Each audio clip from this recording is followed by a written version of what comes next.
clearing, bounce passing, hip checking, ankle breaking from way downtown by a nose thumb sticking show you need to know. Welcome to the Pregame! Play ball! Thanks for joining us for the final episode of the Pregame's 2015 Spring Series.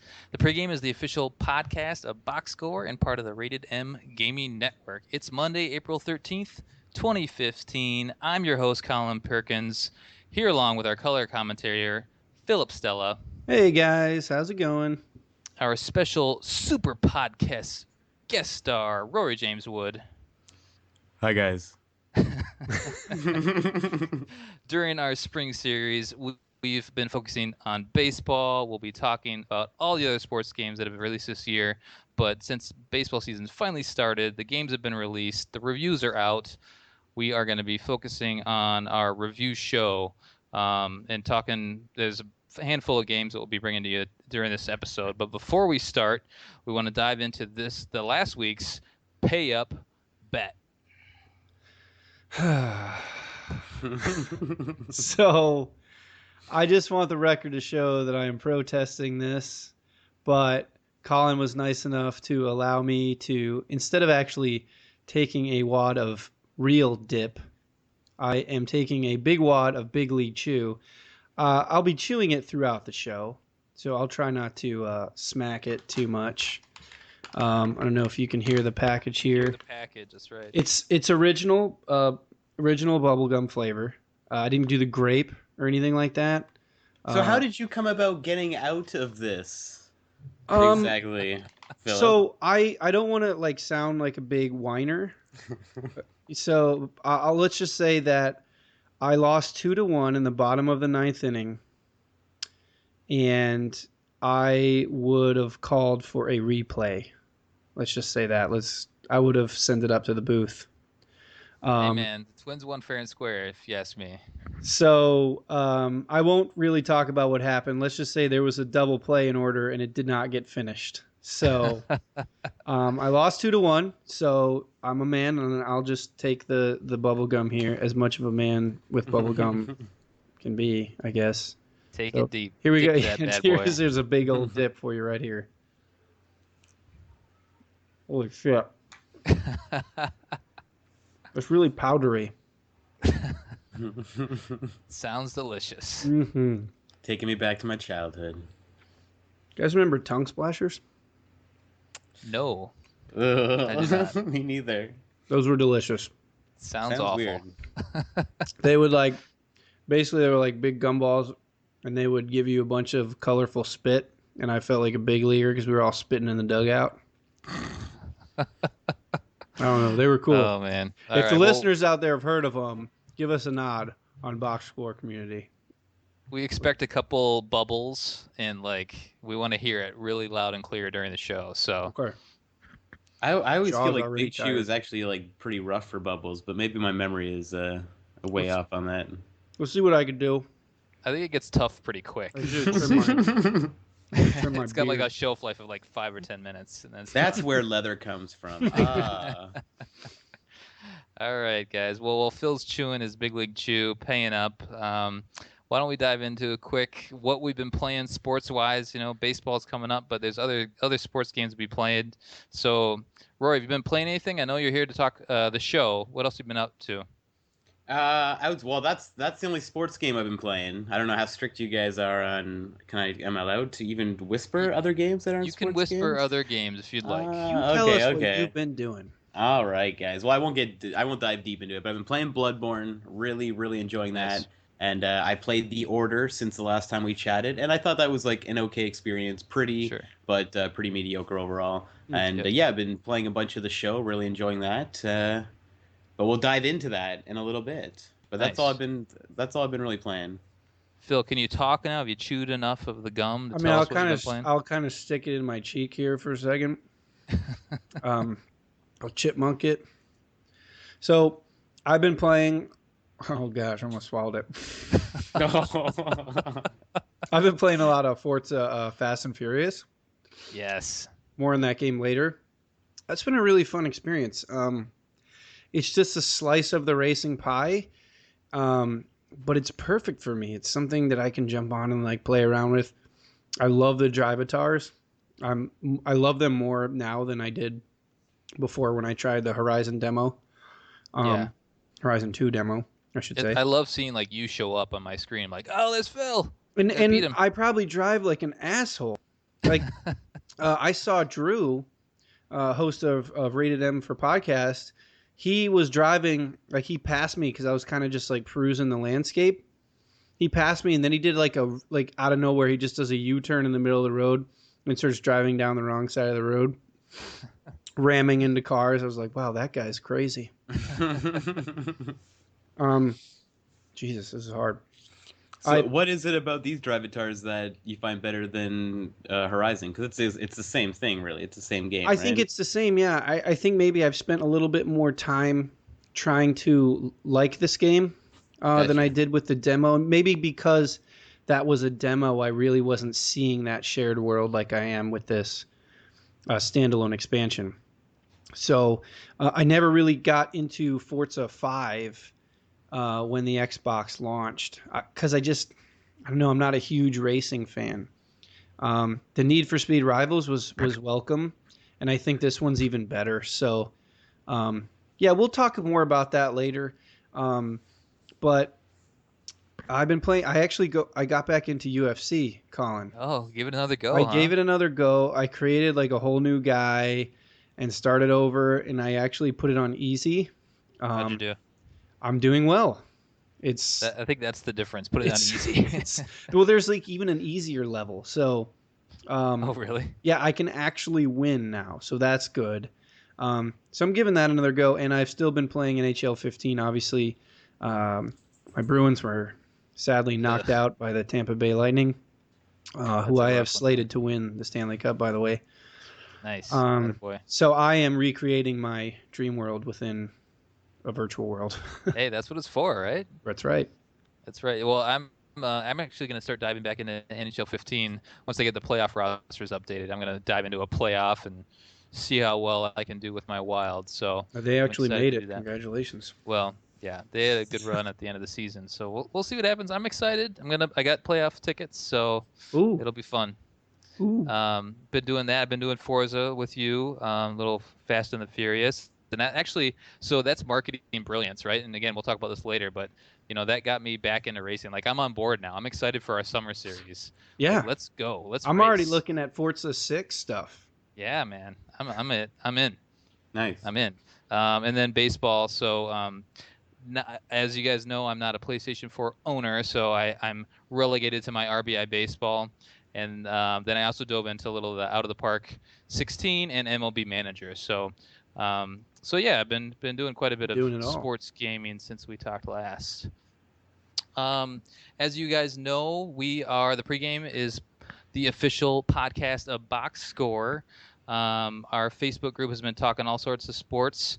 On the docket lately, we've been talking about NHL 15 is actually available on EA Access, which is great. Awesome.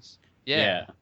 I'm stoked about that. I've been waiting to jump into EA Access, and now it is officially time. NHL is in there. That's my favorite sports game series, really. Overall, is the NHL series. So now is the time for me. I think a lot of people are going to jump on board finally as well. Oh yeah, I think they have all the major. Well, other than baseball, they have all the major sports on there now. Except for FIFA 15.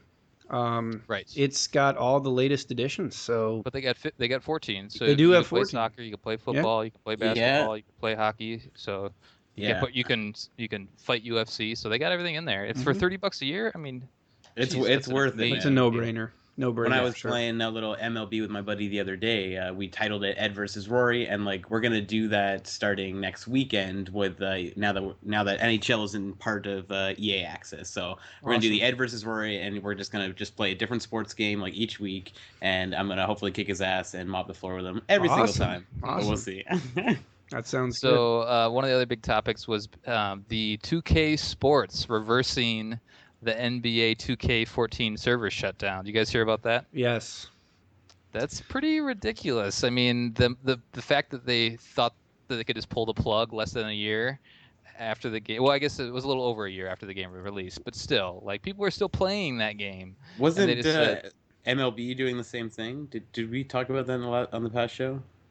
Yeah, I think that they were. They are. I don't know if it was quite that quickly. They decided not to, but I thought they said they were going to pull the 14 servers quickly, and then they said, "Oh, wait, no, we changed our mind." They reversed, yeah. They reversed their decision. They didn't actually reverse. They didn't make the decision yet. So, yeah. Yeah, I think one of the worst parts about it too was that their PR department put up this. Oh, well, you get to play NBA 2K15, and you had a great run until 2K14. It's just like, really, that's not what your customers. Wasn't that what like Don Matrix said? Like, oh, if you don't want to play on Xbox One, you can play Xbox 360. Yeah. Or if you don't want always online gaming, we have a great console for you here, Xbox 360. Like, it's a real slap in the face. Just gross. We don't want to hear that. I'm sorry, guys, but and I'm in the marketing field, and I even know that. Like, if I saw that come across my desk, I'd be like, nope, you can't say that. Sorry. And we've been talking some baseball too, so lots of conversations going on. If you aren't a part of the Facebook group, join us on facebook.com/groups/boxscore. We're talking sports video games 24/7. We also ran a quick poll that I want to go over really quick. What are you playing? Sounds like the community's been playing similar games to what we've been after. A little Forza, a little baseball. Actually, there was an NCAA in there, and somebody's playing NCAA 14. So keeping that going, which is pretty exciting. Just shows you that market's still there, man, once they bring that game back. And then at the end of the show here, Phil and I are going to have our exhibition match. So we asked the community what Metacritic score would keep you from buying the new version of your favorite sports game. So got a couple responses from the community. Alex Thornton says, bought NHL 15 knowing it was going to be missing a lot of things, but he plays GM, so it doesn't really matter. The gameplay mechanics are probably the best in years, so with the demo and free trial, he was sold on the Xbox One version. His buddy bought the 360 version and said it was 14 with roster updates, so that solidified that the next gen version was hit for him. Nice. So nice. Ryan Hahn says, yeah, it just depends on the game, how badly you want it, and how well you know the specifics. I'm with Alex on the NHL. It could have scored a 2 when he would have bought the game. So, hey, some people they're saying that it doesn't matter as much. So, I think we'll get to it later. Yeah. So the question too is like, what score, Metacritic score as well, right? Like, right. Fuck the score at the end of the day either, as well. It's just all about those words and what the words say. Like they could give the game a 2, but you read the words and go, that's something I want to play.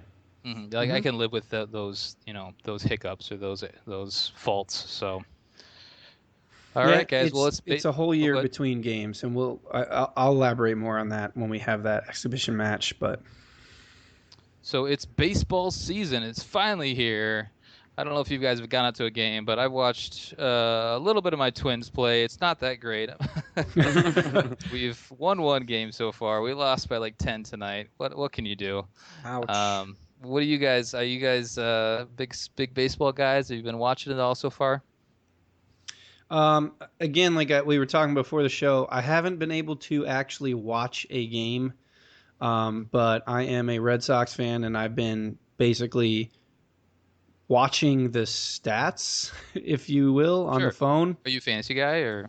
I am not a baseball fantasy guy, not yet. I've been invited a few times, just haven't jumped into it yet. But I basically just watch the gameplay, the play-by-play on my phone. Yeah. While we're sitting down or whatever, so I can see what's happening real time. Just not actually watching it, and then I'll go back and watch all the highlights that I can. And the Sox are doing pretty good, 5-2. What was that? How long was that one game? 7 hours? 19 innings. That's crazy. Against the Evil Empire.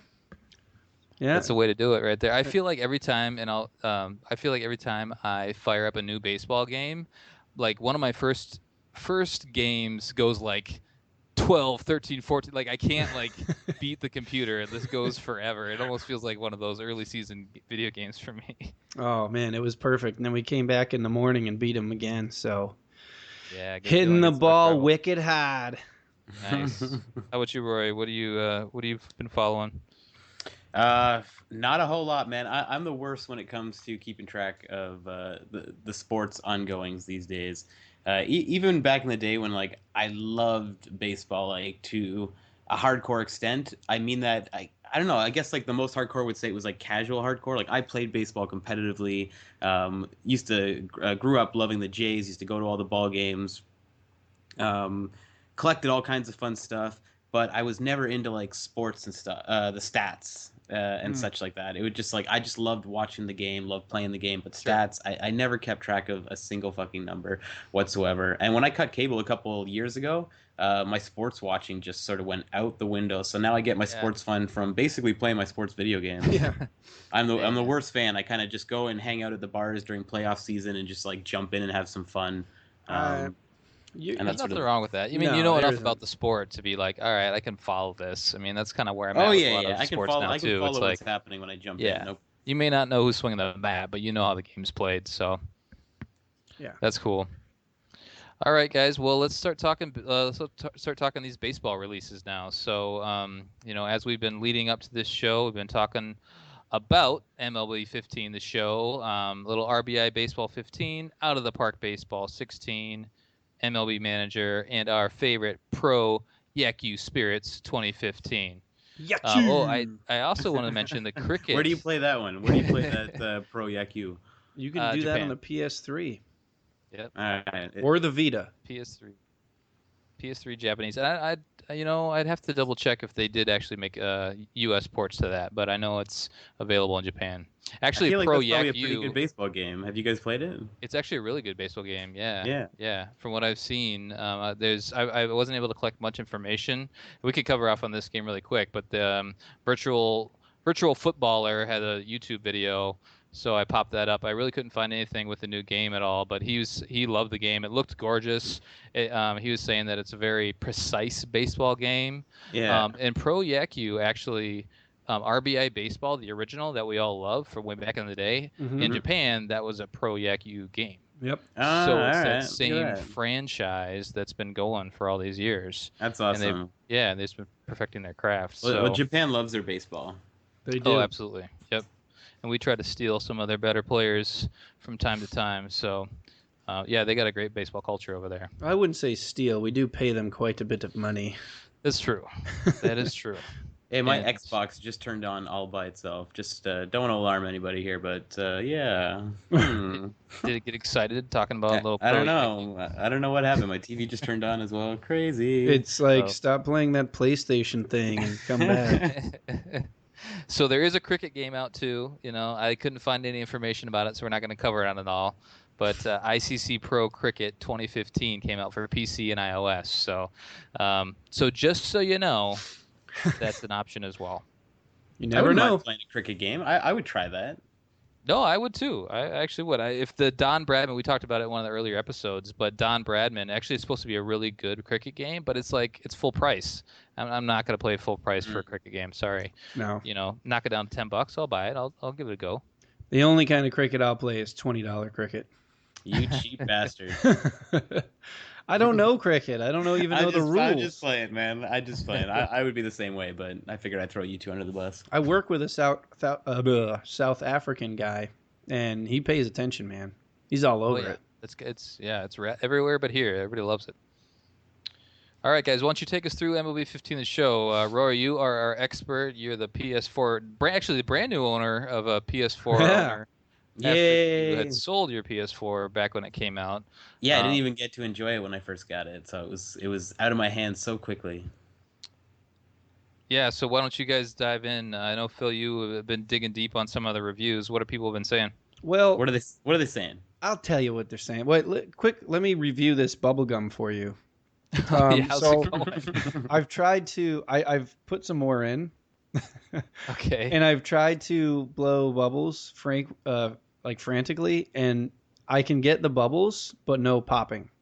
So no one will know that there's bubbles. It just dies. It's too bad. It's almost becoming a liquid, and it's pretty disgusting. So it doesn't actually get hard I can't say this and sound good. I was just gonna say. I'm going to stop now. Let's just say that it's not good. So the Metacritic for MLB The Show was 79. We'll discuss what I think of those later. But to sum this up, guys, all the reviews that I've read and actually watched on this game, everybody said it's good to great. The consensus is that there's minor improvements in the already stellar gameplay. The incremental improvements help, but they don't actually, take it to another level. It's basically just the next gen version of the game. And I'll read some quotes in a little while from different reviewers. But again, the incremental improvements are good. They work, but it's not overall making this a better game. There's the game modes. Some people had some problems with the game modes. They say they're just not deep enough. They wish that Sony San Diego would actually spend more time and actually put more thought into some of those game modes. There's a lot of variety there, but they just don't go too deep with the feeling, especially Road to the Show. They want to see more there. So they're happy with all the improvements, the precise gameplay and things like that. The visuals are obviously stunning. Everybody says so. I'm sure Rory can attest to that as well, that it looks great. The mechanics are good. They've added things like year-to-year saves. There's lots of ways to play the game. The game modes are still a little stale, and the online play has not improved much. So really? Yeah. So I've heard a little bit of the opposite. I've heard that it did do a little bit better. That's why I said not much. Okay. I'm sure we're going to see improvements over time, but most of all the reviewers are saying it's still laggy a little bit. We're still dropping out of games. Okay. They don't really give you a percentage of, I don't know what it was before, in the MLB The Show 14 as opposed to what it is now. So I'm sure there's improvements there, but kind of everybody touches on that and says it's just online is a mixed review, basically. Yeah, that's such a tough thing too, especially if people want to take advantage of the online franchises. Mm-hmm. If the stability isn't there, then you're gonna lose people after just a handful of games, and they're just gonna throw their hands up. Yeah, and I just want to read some scores that I've accumulated for this show, and just some of the quotes that some of the reviewers gave, and then I'm going to kind of talk with Rory about how he thinks the game is. He's someone who actually sat down and played it. So Jake Berger, who we've heard from before on this show, said it's not a big leap forward in franchise, but a small incremental improvements, as I said, over a solid foundation have propelled MLB The Show to the top tier of sports gaming. The subtle improvements that have undoubtedly improved the gameplay, but will hardly be noticed for casual fans. So I'm guessing what he's trying to say is if you've not played 13, 14, you're not going to notice a huge difference in maybe past installments. He says the presentation is beautiful. The AI is simply perfect. He says there is a lack of game modes, which is really kind of the only person that I've heard say that. Most people like the variety. They just don't like the in-depth part of that game mode, per se. And once again, he is online is a mixed review type of guy. Brian Weedeye, the result of this game is even better in areas which had been recognized for excellence. But aspects that were troubled or insufficient didn't quite get the attention they require.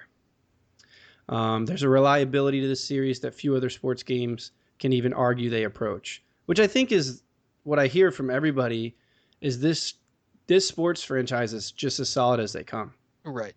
So how much better can they get? Right. Yeah. Year in and year out, it's really good. You got to make those incremental improvements. That's just what you do for a year-to-year based game. The development cycle is just not that long. Right. It's like how much better can they get? For this one, I think from 15 to 14, it was actually less than a year too. From release date. Yeah, you're right. Release Because dates, the 14 came out in the middle of the summer, I think, right? Yeah. June or July. Yeah. Yeah. You're This one's a super quick turnaround. Yeah. I haven't actually played the game, and to be honest with you, I haven't played a baseball game since 2K12. So I really, personally, I wouldn't be able to really compare it to something that I had just played. And Brian Weedeye goes on to say that the biggest new feature is the directional hitting. This is obviously his opinion. He loves that. Loading times have improved immensely. The game modes are still a little stale, as we've heard, and the online play has not improved that much. Loading times has been one that I've heard quite a bit, and how boring that sounds is actually a huge deal because you're playing a long, slow-ish baseball game, and if you can cut down those loading times, it makes a lot of difference. Absolutely. You can dive back into the next game. Most people say too, like they don't want to fast track through the cutscenes. Like Rory was telling us, he loves to watch those, and they're saying, I do. Yes. Yeah, they're saying they don't they don't want to cut through those because they're just so good. Excuse me. IGN gives it an 8.5. They're pretty much saying the same things. I don't want to keep repeating that. Looks great, intuitive mechanics, all that stuff. Game Informer gives it an 8.0. Polygon gave it a 9. So, they're saying nothing here is a game changer. They actually think that MLB The Show 14 had more innovations than 14 to 15. So, but it upholds the series' stellar track record. So, nice, very cool. A Game Informer, I did want to quote them. They did say that they would love to see a more rich story mode like the 2K Sports did with the NBA series, and we've talked about that. So, yeah, I think that's kind of the evolution of that mode. Mm-hmm. So, I mean, everybody's saying it's really, really solid. I mean, it's got to be the best baseball game on the market. There's really nothing that can touch it. So, absolutely, yeah. I think that's a given. And the game looks beautiful from what I've seen. Rory's beautiful videos that he uploaded. You make like video, yes, not plural yet, but maybe I'll make some more MLB. Maybe that's it. I'm just looking forward to them. You make a routine ground ball look really good. Oh, why? Thank you, sir. Well, Rory, why don't you take us through your experience? Like, how have you been? How have you been liking it so far? I've been really enjoying it. I didn't play. And you took a year off, right? So yeah, I didn't play 14. The one I spent the most time with was 12, and then I played a little bit of 13, but not nearly as much as I did the year before. So for me, it feels. I mean, it's even all these years later and missing last year's version. I do agree that it doesn't feel like some major jump, but it is noticeably better looking. And again, like I don't want to repeat everything that's Philip was just going through with all the review quotes and such, but I echo a lot of it, except the actual online play. Granted, I haven't had as many online games as I would have hoped to have by Showtime, but my experience has been like pretty good. Awesome. I've had like a couple moments where it was like, I mean, there's still a little bit of lag, but not to the point that it was sort of like, I don't know, anger-inducing and throwing your controller down. I've had a few of those moments, but they've been a rarity by comparison. So far, my experience online has been vastly improved, and that's what I'm most excited about because, like I said, I don't dive into a lot of the other modes very often. I've been checking out Road to the Show, playing as a pitcher. I've been enjoying that. And I haven't been skipping either. I've just been playing my side and pitching all the games out and got 4 games in so far. But when it comes down to it, like I just like playing co-op on the couch with my buddies and playing online versus. So I'm happy so far that the online stuff has been playing relatively lag-free by comparison. That's good. So that's one of the biggest frustrations is, when you hit the button, you almost have to readjust yourself, like, okay, if I hit it now, it'll swing in like just a little bit, or if I throw the ball now, so it sounds like they've gotten that figured out for the most part. For the most part, definitely, yeah. But again, like maybe on a future show I can give you guys an update and see what it's like. Sure, absolutely. A dozen games in, 50 games in, and see what's happening. I wonder where everybody else's expectations are with that mode. Someone like yourself who's coming from a couple of games back. And you're saying it's improved and you like it and you haven't had much of an issue. And I wonder where some of these reviewers get their expectations from.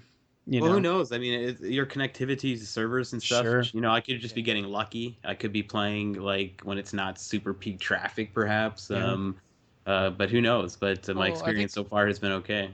You got to trust Rory's perspective, too. I mean, it's not like he only plays MLB The Show, too. I mean, he plays a plethora of games. Exactly. So, I mean, I think you would know what lag that would, game-breaking lag would feel yeah, like. exactly. Well, just as all these guys that are writing their reviews and such, most of them are pretty credible guys. So it's clear people are having different experiences. I don't think we're all there's I don't doubt that some people might not be having the exact same experience, but I don't think we're interpreting it differently. Like I just think I'm probably having a smoother online experience at this point than some others are. Sure. Well, that's good to hear. It's good to hear. Talk about some gameplay, Rory. How do you feel? So take yourself offline. Now you're playing Ed. How's the gameplay? How's the on the field experience? It's as good as it's ever been. Better than ever, I guess I should say. It's like, when I was playing it, I was kind of thinking back to you guys on the last show I was on, sort of debating, old school or new school when it came to the sports and such. Mm-hmm. Yeah. And it was just like solidified playing the game that you have to go new school. It just feels so good, man. It's so authentic. Playing it is just like you feel like you're at the park sometimes when you turn up the volume. They've got this new lighting system. I think you guys probably talked about it when you're going over improvements and updates to the show on to MLB the show, I should say.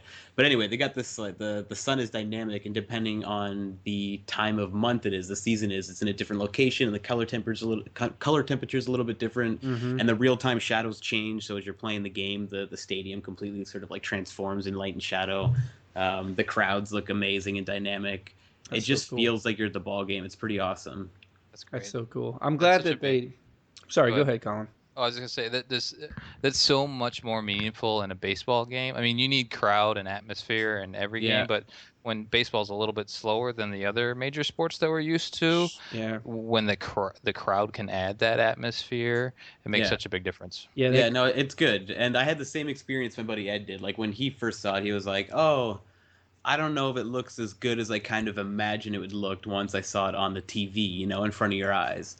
But after 15 minutes or so, you start to see just all the brilliant fucking like animation and how close to reality they've actually got with the game. It's pretty impressive. But again, there's all these little things that break the illusion a little bit. I'm seeing more clipping than I remember even back on the older games, like when somebody along the line reaches over to grab a foul ball, you'll see them kind of like go right into the ground sometimes, and you see guys' feet go into the bases quite a bit. But overall, brilliant looking game. What about the mode? What have you played all the modes? Are you playing Road to the Show franchise? Have you dabbled in those too? Franchise mode didn't really get into. I checked out Diamond Dynasty, and that just wasn't for me. It just wasn't for me. It felt a little bit too kind of like grindy. I felt like I was gonna have to like play a whole bunch of stuff. Or spend money. And then when I kind of realized, oh shit, it's like a microtransaction thing, I was like, okay, I'm gonna go back. So then I went back into like Exhibition, just playing some online games and playing some versus with my buddies.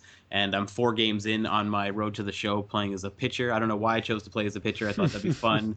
And then I realized, wait a minute, I'm not really getting to hit the ball or do any of the fun stuff. Well, pitcher. So actually, pitcher, I feel like, and I played. The My Player and the other games, I feel like that's actually where the most action is, because you get essentially, especially if you're a starting pitcher, you get the entire game. Whereas if you're a position player, you get a bat, and then you got to sit on the bench and watch the game simulate until you can actually make a play in the field. Yeah, but the key thing is you get to bat. And that's the most fun part about baseball is batting. So you're not a National League pitcher, I take it. Wait, what team are you? I'm playing as the Jays. Oh, okay. Yep. There you go. Yep. You gotta pick the National League pitcher. That way you can bat every once in a while. Yeah, but I just don't want to embarrass him at the plate, man. But, putting the pitcher up there like the. Yep. I hear you. But yeah, good game. If I were to rate it right now, even like knowing not diving deep into the other stuff, like it's a 9 out of 10 for those that just want to pick up and play a fucking great baseball game. Awesome. That's great. Yeah. I think you guys both said it's the peak of the baseball genre. Oh yeah. We don't have any. It's on the throne for sure. Yeah, exactly. From a baseball simulation, it's the best, and they've been going for 10 years now too. So all the iterations have led up to this. So I think the only way for them to probably get any sort of higher ratings or higher scores is for them to kind of start over and kind of rebuild it. But I doubt they will do that now. But who knows? It depends on how long this generation of consoles will be, and I'm sure there's a lot more to it than that. But totally. But that's exciting to hear. For somebody like me, it's just I just want to see them push it farther graphically, to be honest with you, because it's a good-looking game. But it's just sometimes from some of the camera angles, the grass and such, especially when you're at like the catcher's like POV when you're hitting the batter's box there. There's things that could be like improved. Baseball is one of those games where it's like I want it to look photorealistic, and I think we could get it there, and we're not quite there, but I'd like to see it pushed to the next level. Yeah, I think baseball is one of those games like. Colin, you mentioned it several times and how it's a slower paced game. And so the detail sticks out at you a lot more. Mm-hmm. You're sitting in the batter's box, you're looking around, it's you have the time to actually check that stuff out. So yeah. So how did you do, Roy? Did you win? Did you lose? How did you bat? I'm 4-0 right now with my guy. Nice. Yeah. Nice. Yeah. Okay. So how'd you do against Ed? Oh, Ed was a fun story. This is where talking about the sports games is fun. So when Ed came over the first time, I got the game. I was going to stream it, and then we ran into some issues and couldn't get the stream going. It turns out the PlayStation 4 automatically turns on HDCP, like the copyright protection shit, so you can't stream. So you have to go into a menu and turn that shit off, and I wasn't aware of that. But anyway, so we played some ball that night, though. Played 3 games. And I murdered him every game at the end of the day. So I invite him over. He's watching the Masters, and I invite him over to play some more MLB. I got the PlayStation working to stream, so we can stream it. And he's like, all right. I'm like, all right. So you ready to go? And he's like, yeah, I'm feeling pretty good. Okay, Ed, here we go. And inside I'm thinking I'm gonna fucking kick his ass on the stream. Yeah. So first game comes and he actually outpitches me. He plays a better game overall and he takes the game 3-0. So I'm like, okay. Oh, wow. Okay. I know, right? It was a solid game. He definitely outpitched me though. Yeah, he outpitched me. I only got 2 hits. Oh. The entire game. It was pretty rough. Was he throwing it around the plate, or how did that happen? Yeah, no, he was throwing good pitches and some pitches that were just purposely meant to get me chasing that were way out. And he studied. He was doing well. He was pitching like I was pitching the day before when I kicked his ass. So roles were reversed. So he beats me that first game, and then second game, it was even tighter, 0-0 until the 7th inning, I believe. Okay. And he just threw a couple lobs in there, man, and I ended up going 8 runs in the 7th inning. And he just spiraled, man. It's on there. It's on Twitch, guys. You can watch us go into like Ed's meltdown. It got a little awkward. He got angry. I was sitting there in silence for a bit, and he was just throwing balls in. It was like every batter was just like, yep, base hit, just driving guys in. He was like, oh fuck. Oh, it was a good time though. I had fun.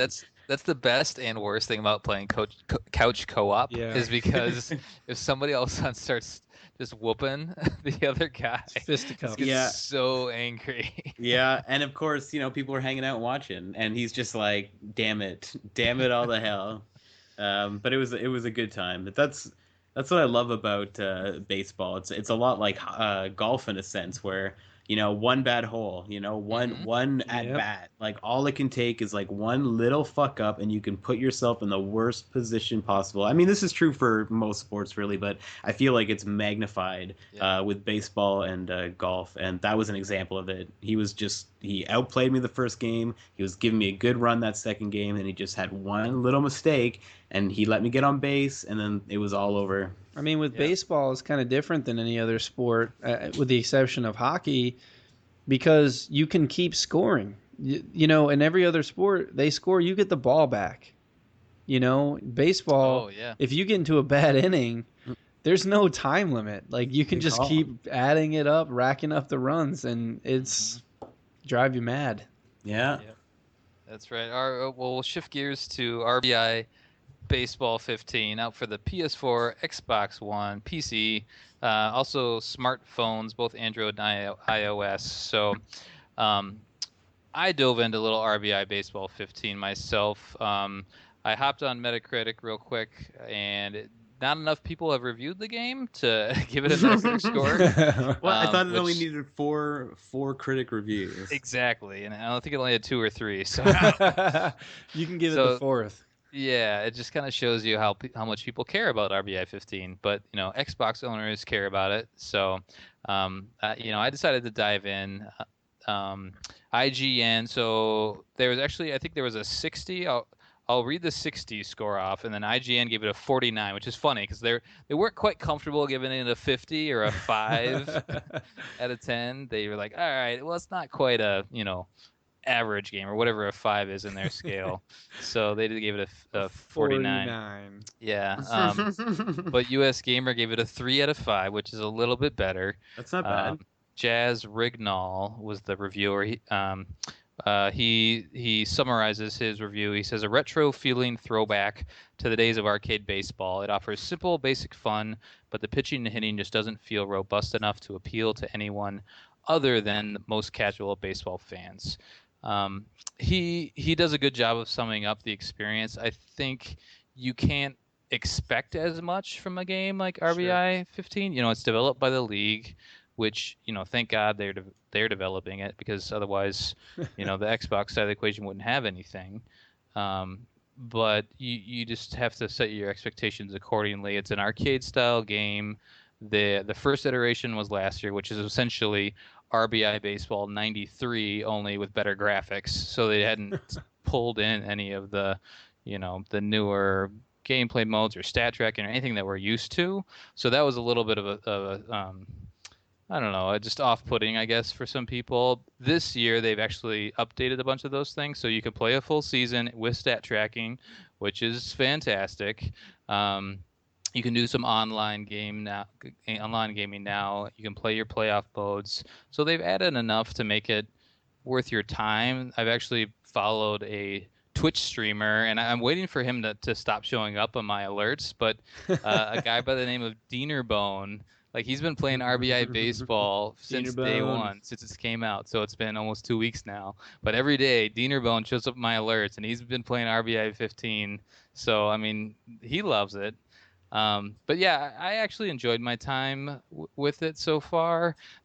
One of the things that I really appreciate is, again, there's not much to it from a features standpoint, but on the field play is good enough where, when I'm swinging the bat, and I played baseball enough to know that, the timing of the bat swing and where the pitch is, you should kind of be able to know where the ball is going to go. And that feels really natural to me. So, and the camera does a good job of following the ball so that you as a fielder know where to start positioning your player and that sort of thing. So from just a basic thing like that, that felt pretty good to me. But there are enough, things on the field. I had some glitches here and there. One of the glitches, I think, was, a ball got hit right up the middle to the pitcher. He fielded it and didn't do anything with it. He just sat there, which is a little frustrating. It's like, my ball. Yeah. My ball. You can imagine if you're in the playoffs and that's your team and that happens, how pissed off you would be. Yep. So, hopefully they'll be able to figure out some of those sorts of things, but it's for what it is. I just wish they'd make it. They should make it full arcade. Yeah. I mean, it seems like they're kind of half in, half out. I just think full arcade, make it fun, make it a goofy, fun base. It doesn't have to be that goofy, but just a fun baseball game. What was that arcade baseball game? Remember EA Sports had the EA Sports big franchises. Yeah. They had a baseball Slugfest? game in there. Slugfest. Yeah, that was fun. Yeah, no, I agree. It's like your guys are they kind of look real, but they're maybe jacked up a little bit, not really that much. Yeah. And I mean, I guess that's kind of what they're towing the line between, because I didn't actually hit that many home runs in the game. It's like an arcade style game, but I hit maybe just 2 or 3 or 4 home runs in my experience. So, you're not necessarily playing juiced up arcade baseball. You're just playing a really dumbed down version of baseball. And see, you know what I would like to see for an art style for baseball game is we've seen that like 40 style Cuphead game. You do like a really cool like it looks like animation, but with like human players, but drawn in that like really fucking iconic art style. Yeah. Yeah, that would be cool. Like throwback to like the 20s or something like that with the baggy pants and all that sort of thing. Yeah, definitely. But have a actual good baseball game under there, That would be cool. Yeah. Yeah, I think people, and who knows, we may get there. They've been throwing out some crazy arcade games within this generation. So, who knows, maybe we'll get something like that down the road, but it's time. It's time for some arcade sports. It's back. Yeah, I think so. I'm on board with that. We've have a lot of great simulations, but they've I almost feel like they've peaked out for the most part. And bring me back. What was that? The throwback that you brought up, Rory? NBA Street. Like, bring me back those games. I'm ready to start playing those again. Yeah, I think so for sure. Yeah. So RBI Baseball. If you're a baseball fan, if you only have an Xbox, I would say pick it up, but just set your expectations accordingly. It's $20. I think it's maybe like $5 on your phone. So if you need a little fix, go for it. All right. The next couple of games we have now. So Out of the Park Baseball 16 and MLB Manager, they're both heavy simulations. We've been talking about them for the last couple of weeks. I picked both of them up for my PC. Out of the Park Baseballs for PC, MLB Managers for my phone. I won't dive into too much detail because we've pretty much explained what they are. They're text simulations. You can pretty much manage every aspect of the game. You don't play the game on the field, but you tell the batter to bunt. You tell the batter to do a power swing. You tell the pitcher to pitch around the pitcher. You just don't actually do that physically with the controller or the mouse and keyboard. So if you're into that sort of thing, it actually does both of the games do a fantastic job. So Out of the Park Baseball, again, it didn't have a Metacritic score. I saw 2 reviews, but one of them was a 100. Oh, jeez. One of them was perfect. And PC Gamer, very reputable magazine, gave it a 91. So Ben Wilson says the most comprehensive sports sim going, and one that delivers fresh twists on old school text-based systems. Buy it. Wow. So you don't tell me what to buy, Ben Wilson. Listen here, Ben. I'm gonna write you a letter. But yeah, I mean, so I haven't gotten into them yet. I mean, I feel like this is going to be a game for me when I'm on the road, or when I'm away from home. Stuck that I'm at an airport. Right, exactly. Yeah, especially for the MLB Manager, the mobile phone, and that got 2 reviews. They got an 80 and a 90. So similar type of thing. It's got a learning curve. Once you figure it out, though, you're going to start sinking hours, weeks, and months into the game, according to Carter Dotson from Touch Arcade. So, same type of thing. If you're into the management style of thing, or if you're not around a place where you're going to play, you're going to play a sports game, pick up one of these 2, because you're definitely you're gonna spend some time. You're gonna enjoy it. It's got the depth that you're looking for from a baseball game.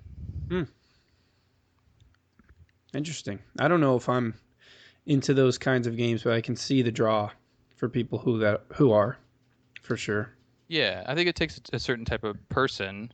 But I have friends that I've talked with in the past that they don't actually play Madden. They just simulate everything, which is weird to me. But wait, for they them, buy the game, but then they just simulate the game? Yeah, exactly. They just like the management aspect of it, and Madden is deep enough where you can do all those sorts of things. You can be the general manager, or you can just call the plays in the field if you want to. They have the coach mode, but that's what they do. Right? They don't want to necessarily rely on their stick skills, but they think that they can outsmart the computer. So and that's why those modes are there, right? Like exactly. Those modes aren't for me, but I'm glad that there's people out there that are like, that's what that mode is there for. Absolutely. Exactly. So yeah, if you're listening, we'd love to hear what your thoughts are on the baseball games. That's kind of our roundup. We already covered little Pro Yakyuu Spirits at the beginning. Yakyuu! That's right. So, let us know what you think. Let us know what you think. We're interested. Hit us up on Twitter. Box Score Gaming's our Twitter handle.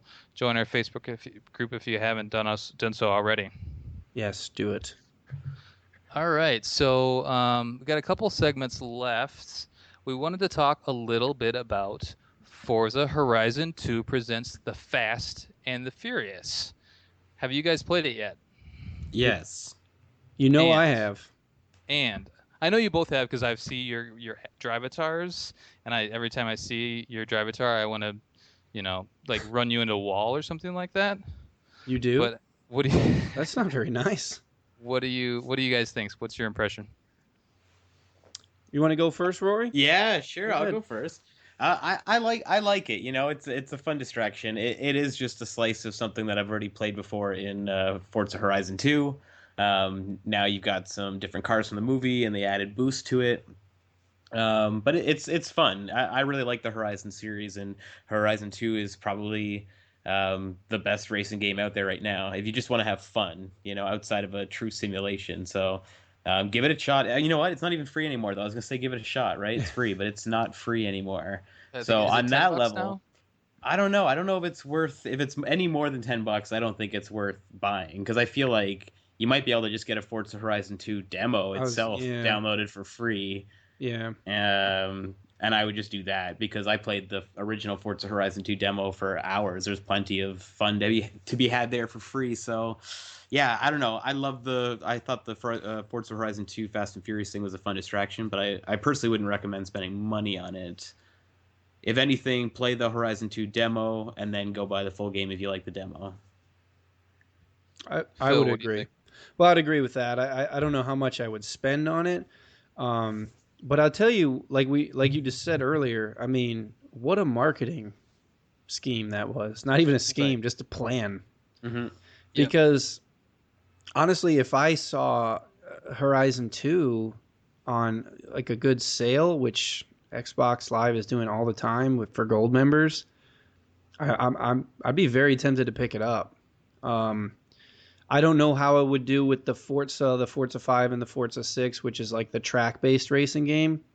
I like the open world, and Fast and the Furious is kind of a little slice of that. And man, it's just fun. It's solid. It's fun. I mean, even just driving around, if I'm not even doing the missions or the campaign or anything, I'm just driving around. You can race drivatars. They set up your rivals so you can actually race like a ghost of their car that ran that track, and Mm-hmm. basically their time you're trying to beat. And It's, Ludacris is taking you through it the entire time, which I is mean, great, just right? throwing bows, man. Like move, bitch. No, I had fun. I'm still having fun with it. So for sure, I mean, it's definitely a good way to market a franchise and or a game for sure. Well, I think that was my point, and I'm probably the perfect test case for this. I'm like the perfect scenario for a marketer because I had never played Forza Horizon 2, and I didn't watch any of the Fast and the Furious movies. But I downloaded this for free, loved it, bought Forza Horizon 2, and I'm gonna go Wow. watch Fast and the Furious. Like I'm in on both franchises Oh, because super of this. fan. Super Yeah. fan. So like this thing Nice. hit me You got Paul Walker perfectly. t-shirts in the mail on Oh the way man, right now. yeah, I sent some money to the fund. It's all good. Yeah, bros forever. No, it's so much fun. And I think you guys have said the value. Um, the value is there if you want a little, if you want a $10 experience. You actually, once you're done with the campaigns, it's actually a achievement hunter's dream because you can 1,000, get pretty right? much 1,000 gamer score in like maybe 5 hours. So from that standpoint, it's great. But then you can go back and still you have this world to drive around in. You may have run out of the game led objectives, but you still have lots to do. You can Yeah, but race your that's what we were friends and all that saying is sort of thing. that you could just go, unless they've yanked it off the store, just go get the Forza Horizon 2 demo, which is essentially the same thing with some like normal races, with some event races. The open world is there, about the same size chunk kind of thing. Yeah, Do you know what I makes mean? sense. That's sort of where it's Sure. like, well, You're if essentially you, if you paying $10 for Ludacris. yeah, if you don't want, That if you want to could be just worth it. check out Could be. Horizon 2 or see what it's all about, now that it's not free, just go and check out the demo instead of spending, whatever it is. Yeah. Try the free demo is all I'm saying. Then That's maybe good get advice. the $10 thing. Then go to Then the go for $60 the thing. right. And then Yeah. watch Fast 7. Yeah. Or And Furious then 7. and then go buy the rest on Blu-ray. Right. No, so yeah, so that was our pep talk segment. We just wanted to give you guys a little snippet of what we're feeling about that game. So I think we all agree it was a great idea. It was a great marketing thing. It was worth our time. We had fun doing it. Absolutely, I did. All right. So at the top of the show, we talked about our community question. Are reviews important? Essentially, at what level would your favorite sports game, what level would it have to be reviewed for you to not buy the game? So we've been, we've actually talked about this in some capacity in some of our other shows under Rated M, but Phil and I are going to kind of hash it out from a sports gaming perspective. So Phil, what do you think? Is there a level, or reviews meaningful to you when it comes to your games? What do you got? First of all, I want to say that this gum is disgusting right now. I'm surprised. We're 50 minutes in, and you're still chewing that? I went with a second. I dumped the first one and I went for a second. Hey, I gotta honor the bet, man. Are you guys fucking ready for this shit? I'm ready. I've got a passion for this topic right now. Let's go. So I'm coming out. And Rory, gloves feel are free off. to dive in. You can take either side, Rory. So let's just go. Colin, the gloves are off, sir. Okay, so the question: are reviews important? Yes, reviews are important. However, a Metacritic score or a score of any kind of that review is bullshit. It doesn't matter. Straight up bullshit. Doesn't matter. Why? Because you're getting one person's score on the game. No, a Metacritic score is not one person's score. Oh, I'm sorry. Okay, a few different. I don't know how many. You said it has to be at least 4. So yeah, a Metacritic's going to be basically an average of the reviews. Right. Okay. Still bullshit. Because tell me why. In a sports game environment, you pretty much know what you're going to get each year. Okay? We're going to be told that there's all these new things, all this new physics engine. Every year it's going to be basically the same advertisement for the same game. And as I was saying earlier, there's going to be incremental improvements in the physics, in the gameplay. The graphics are always going to look a bit better in most areas. I just don't think in sports games you don't need it. A review is important because if you align yourself, like I said this a million times, if you align yourself with specific reviewers that, usually you could say I share like the same sentiment as these guys for most things. They like most things I like. Align yourself with those guys, watch their review, pay attention to what they have to say. But generally, each sports game, you get a year in between development. So I get a year for this game, a year for the next game. I can spend $60 a year on a sports game. And if it's worse, then that sucks. And that's very rare that it's worse than the year before. But I think that's the point is they're helping you make your purchasing decisions. I don't think that's necessary, though. I'm not saying it's not needed, per se. I am saying that, I guess, but I don't need it to make my decision. I'm going to spend the $60. The score. So you're talking about the score specifically. The score specifically. I don't. Okay. I just don't need it. I just think it's just worthless. I don't even pay attention, to be honest with you. I'll pay attention to my own, I'm sorry, I didn't mean to interrupt you, but I'll pay attention to the trailers. I'll pay attention to the improvements. Sometimes I'll even YouTube different guys that'll look at the same trailer I'm looking at just to see if they see anything I don't, or if they see things that maybe we don't agree, maybe we do agree, but I just try and look at it in as much capacity as I can. But the score itself does not make a lick of difference to me at all. So the first thing that I do when I look at a score, or I see that a review is out, I go down to the very bottom and see if there's some sort of score, because then I have some sort of basis as to what I'm reading. And maybe it's because I've been reading reviews, for however many years. But that's like the first thing I do. I scroll all the way to the bottom, see it's an 80, and okay, now tell me why it's an 80. So I think they're valuable. I mean, I would not buy a game, and I would, I mean, the only reason I bought NHL 15 this year is because it was on my next generation machine. If that same score for my hockey game was the second generation, I wouldn't have bought in that game. So for me, it would actually, I think I might have done that with some previous games and in the 360 lifespan. But if they're coming out with a new game and they haven't given the journalistic professionals enough to praise the game, to tell their readers essentially to buy it, that it's worth your time, then I'm going to listen to them. That's their job, right? They're saving me money. Maybe I'll wait and try to pick up on sale, but I'm not going to dive in unless they're giving me the thumbs up. It's their job, but it doesn't mean that it's necessary or that you have to listen to them. I mean, and you said you read the score first before you actually read the review or watch the review.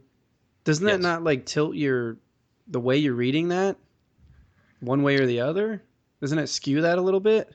Well, I mean, I guess it could a little bit because you're trying to like then find the link. I don't just look at the review or look at the number and say, okay, great, it's great. Here's I still the thing, go back guys. You guys are both basically you guys are both agreeing that reviews are important, and Phil, you were saying that the numerical part is unnecessary, and Colin, you're saying it is necessary, but you're not really proving why it's necessary. So right now, you guys are kind of like right in the middle. It's sort of that it's sort of that Newman thing where it's like, I think we should cut the bike down the middle. Yeah, but I did say that I wouldn't buy a game if it got a low enough score. So for me, it does make a difference. Even if they say, one mode is great, but everything else is rough, I'm going to say, well, that the fact that everything else is so rough is going to deter me, and I'll just play last year's game and wait for the next one to come out. I guess I just trust myself more than I trust a professional. Like, I'm not saying I won't do things to prepare myself for a purchase, but I would go in, like, for instance, FIFA this year. FIFA 14 was on EA Access. I had FIFA 14 on disc. So either way, I had the game. FIFA 15 looked fantastic at the E3 presentation and everything, and how their whole marketing was like feel the game and react to the game. When I played the demo, it just wasn't enough improvement for me. But I didn't care what anybody else said. Like, I played that demo and I was like, this isn't worth the $60. I know that. I'm done. I'm not going to buy it. But let's reverse this scenario for a second. So, before Madden 25, I hadn't bought a Madden game for maybe like 5 or 6 years, but I read every review. If one of the Maddens in that time period was a 10, a 9.5 or a 10, I probably would have bought that game. Instead of just saying, oh, they're all the same. But if one of them all of a sudden stood way out to all of the, the professionals that are reviewing that game, I would have been, all right, yeah, let's do it. They finally put in the time. They finally made it worth. So are you saying money? if like the previous years were 7s, 6s, 7.5s, something like that, and then this one year jumped out at a 9? You would purchase. That's kind of what I was doing. I was kind of watching from a distance, saying like, they're not good enough for me to actually justify. I'm fine with my college football. They're not. They're all kind of 8s, 8.5s. They haven't really made that next jump. So I just waited. I just sat it out. I was fine with that. But do you at least try the game? Like, do you play the demos first, or do you watch any other review or Twitch stream at this point of gameplay and actually see for yourself, like make your own judgment? Or you're like, oh, yeah, no, 9.5, I'm going to go get it. Yeah, no, I definitely do my own, I'll watch the videos and whatnot and try to get into the hype. But at the end of the day, those journalists are the ones that actually have the time. You can make any demo look great, but, the people that actually spend time with the game, if they're saying that it's no good, I'm going to trust them. I don't trust them. They're slimy. Rory, what do you think? You trust them or not? Yeah, I mean, they have to be holding some sort of, integrity. I do trust them at the end of the day. But I don't just go off of some numerical number. I think that the number is important for people that are like outside of the bubble a little bit and are great for quick referencing. You don't always have time to read a bunch of reviews. You just want to like go down a list and be like, okay, like I just want to see what the, random games that are rated 8.5 and higher are this year, just to get a grouping of whatever. Sure. It makes it easy to categorize things like that, and it's just a very simple reference. But I never go buy games based on like that score alone. Like I always read the review, and it's the words that are important on the review. So I think they're both important. I think reviews are important. I think scores are important in the grand scheme of things when educating, the casuals and again, just like the parent shopping and stuff. They might not even be looking at the list themselves, but they're getting the shortest answer from the clerks, which is, Metacritic, are giving this like an 85 overall, and IGN gave it a 9, and so gave it an 8, and yada yada yada. Just it's a very simple way to inform people quickly. Yeah, so. I think that's a good point for the casuals. If I'm, I know my way around sports games. I play a lot of other types of games, but say I'm at the store and there's a couple of games that I'm interested in, and for whatever reason I decide that I'm going to buy a game today. I'm going to pop up my phone really quick and just check out some quick scores. I'm not going to necessarily have enough time to read the full review, but I'll probably pick the 8 out of 10 over the 7 out of 10. Yeah, there's a reason why you get those like accolade like commercials for Game of the Year editions where it's like so and so 9.5 da da da, because those sort of things like mean something to the mass market. It's just like, oh, what, 9.5? Like I don't even know what that was, but 9.5 out of 10. Right. So let's put this in a vacuum then. So if you're at the store, whatever store you buy your games from or used to buy your games from, if we don't have the internet like we do and social media like we do today, which obviously we do, but put yourself in this little vacuum and say you see on the box that NHL 15 gets a 9.5 from whoever, doesn't matter, whatever place gave them a 9.5. Do you say, oh my God, I'm going to buy that game? Like, you've got to be somewhat of an NHL fan, obviously, to be considering it in the first place. But is that 9.5 on the box, is that number alone enough for you to say, I made $60 for my birthday this year, I'm going to buy it? I think it is. Personally, I think it is. Granted, that's marketing, and whatnot. But if there's something on the wall and it's a review or whatever, and it has that number out, I'm like, okay, then that's gonna, that's gonna encourage me to buy that game. Here's where the number, though, on sports games doesn't always necessarily make me pick it up in the sense of like a 9.5 compared to an 8.5. Like if I had skipped out on a couple years of MLB The Show, for example, right? Like the average rating of MLB 14 is higher than MLB 15, even though most would agree that ML 15 is overall the better game. It just doesn't make any sort of leap, so they're kind of docking it a little bit for being a little samey and such. So if I would classify myself really as a casual sports video game fan with the way I play and the modes I play. If I went in there and I saw MLB The Show 14 and had all its accolades on the front, like 9, 9.5 or whatever, and then there was MLB The Show 15 and it's all like 8, 8.5, I would buy the one with the 8.5s, MLB The 15, because it is the latest one.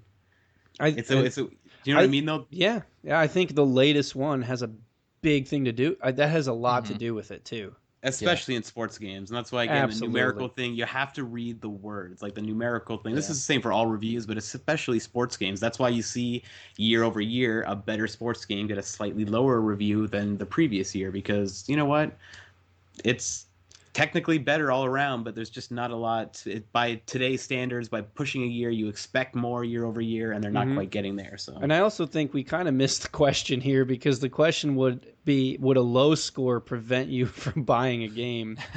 I reversed the conversation, a couple minutes ago. We kind of did, yeah. But if let's say, for instance, NHL is a good thing, because I hadn't played an NHL game, as you know, for a while, and I was looking to.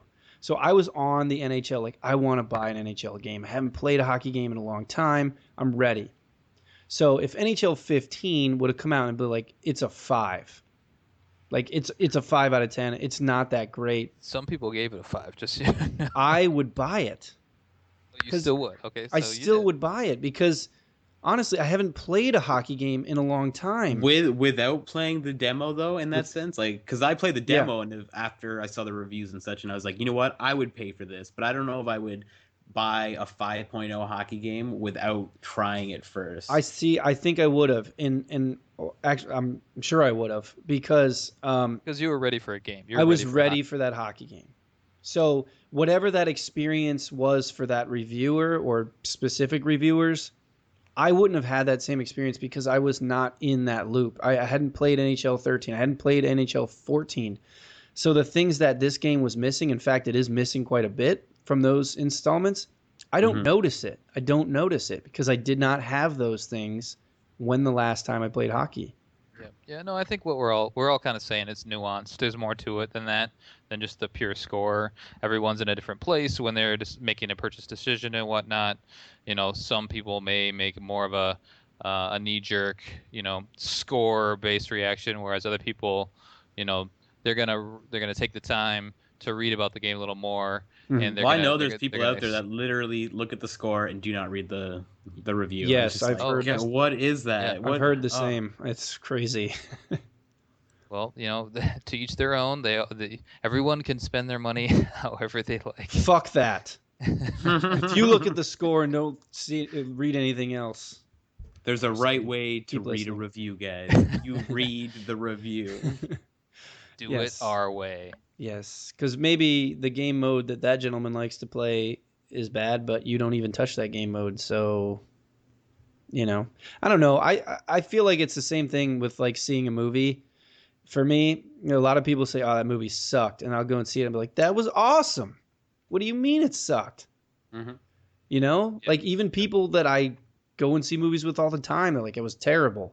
I'm like, "No, I liked it. Thought it was cool." Well, and movies are a little different because it's a lot shorter. You spend a lot less time. Well, with the yes, movie. I'm just saying the people telling me when I see like a number, or if I see a critic saying like, although critics were saying the Expendables were retarded, I like the Expendables movies.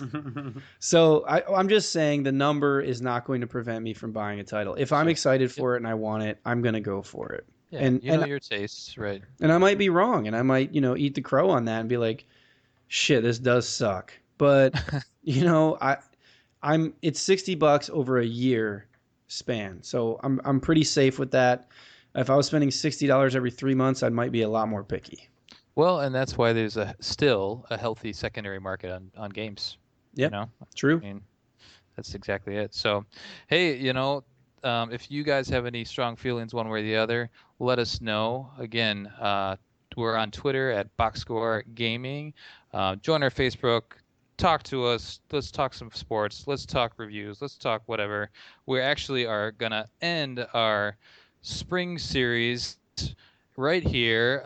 We wanted to give you a quick preview of our summer series. So we're going to take about maybe a month off, but we have to look forward to a little golf and a little racing games that are going to be coming out here pretty soon. So I'm excited for golf. If you haven't heard, Rory McIlroy's taking over for Tiger for the EA Sports game. Rory McIlroy PGA Tour is coming out for the next generation systems June 15th. So keep an eye out for that. There's been quite a bit of news already. I'm sure there'll be more in the upcoming weeks. Perfect Golf is out for the PC. I believe it's still in kind of like a beta-ish mode right now. So if you haven't played that, maybe give it a look. Also, the Golf Club is out now. It's been out for a little while, nothing new, but we'll probably talk about that game as well. On the racing front, we have Ride. So the racing games, all these games have been delayed quite a bit. So hopefully they're getting polished. They're going to be good. So Ride is out for all of the systems May 19th. Project Cars is coming out in May.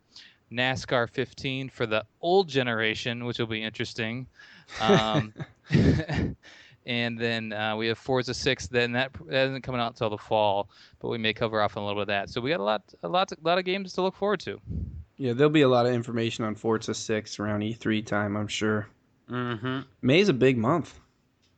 Yeah, absolutely. So before we close the show, though, we wanted to make our pay-up bet, as we always do. So because we're going to be covering golf, we've already done a racing bet. We haven't done a golf bet yet. So Phil and I are we're both, since Power Star Golf is free, we're going to dive into some Power Star Golf. And we're going to do our best round of Power Star Golf between now and whenever we record the next show. Default settings, Phil, you've spent a little more time with that than I, so we'll just have to figure out how that works. Yeah, I'm not sure in that free game mode if we can do a versus tournament. It's like 5 or 6 holes or something like that. That would be really fun to do that, and we could stream it as we did with the racing. There's no cops there to like hit me, knock me off the road. Can't get knocked off the road. Yeah, that's right. So if I screw up, it's all on me. But yeah, we'll pick the same character, we'll pick the same clubs, make fair is fair, and then we'll see what kind of round we can get. So what are we betting for? What's the wager?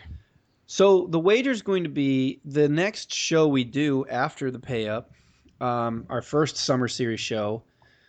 The wager is going to be every time the winner says, or anybody says golf, the loser has to say 4. Okay, immediately following the word golf. And basically like in much card games, like if you don't get it and the host or winner says, "Hey, you didn't say 4. Here's where we're going to run into trouble." So we're going to ask the community what you guys want the penalty to be. So if I win the bet, because that's totally going to happen, and I say golf and Colin doesn't say 4, and I say, "Hey Colin, where's my 4?" We're gonna add up those tallies, those penalties. We're gonna ask the community, you guys, what do you guys want the penalty to be? And we'll go from there. We'll come up with some stuff on our own. We're gonna ask you guys, and we'll see where we're at. Yeah, we're excited. That'll be fun. It's gonna be a fun one. Yeah. So we'll give the community a heads up a couple weeks beforehand, and we'll go from there. So we're excited. So that's gonna wrap up our show for this week. Rory, you got anything that you wanna end on? No, not really. Play MLB The Show. Yeah, enjoyed it. Yep. Go play that game, guys. It's a good one if you're a baseball fan. And you have a PlayStation. I have a PlayStation, and I'm sitting here talking with you guys. But no, it was great coming on the show again. I feel like I was Mr. Mumbles tonight, but that's the way it is when you catch me after 6 p.m. on a weeknight. It's trouble. We appreciate you being on, man. Thanks so much. Yeah, it's always good being fun. Our expert. Yeah, we appreciate it. Philly, what you got? Anything? No, just to let everybody know that, just because the pregame's going away, the community's up and running live, and we'll keep continuing to try and update you guys with fresh content, fresh discussion, all the good stuff. Anytime you guys have a question, please ask us, ask the community. We want that to be a place of just a place where people can come hang out and talk sports games, no matter what you want to say, old school, new school. If you want to comment on anything we talk about in any of the first 3 shows of the spring series, let's talk about it. Let's wrap. That's great, guys. Yep. Yeah. We love it. We've been having a lot of fun in that group. So, all right, guys, that's going to do it for us. So we'll see you in a few weeks for the Pregames 2015 Summer Series. Peace. Later.